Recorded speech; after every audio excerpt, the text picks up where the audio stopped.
day of my life as a mini vlogger.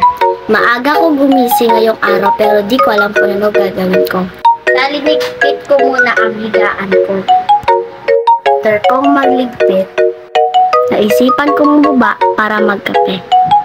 Dali-dali ako bumaba para magtimpla ng kape. Dito nga, 4 na baso tinita kong kape. Kasama na dito ang kuya ko, ang bunso at ang mami ko. Naisipan kong sasala na lang magkape. Paano ang gulo-gulo ng bunso namin kapatid? Kaya dito ko naisip na pumesto para payapa ako makapagkape.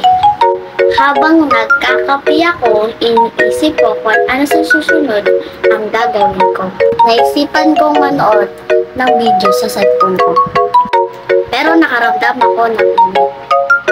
Kaya kumuha muna ako ng electric fan.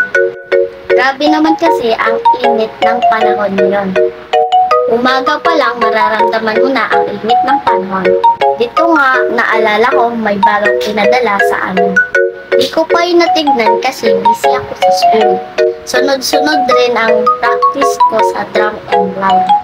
Kaya naisip ko, after ko magkape, titignan ko yun.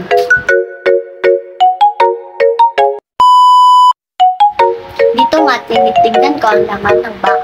Kita naman ninyo ang daming pinadala sa aming bag.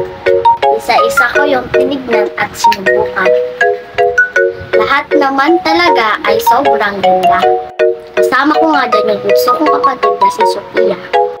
Ang hirap naman talaga pag may kapatid ka na sobrang kulit.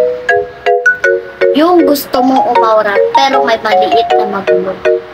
Habang tinatanggal ko nga dyan yung ibang bag sa ibabaw ng box, nakita ko nga yung gown na inaantay ko.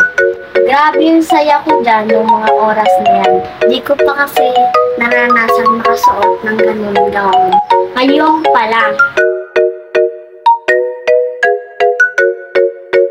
Kung nagustuhan mo ang video ko, pwede bang i-support mo ako? Just follow my page at like every video na i-upload ko and subscribe for more videos.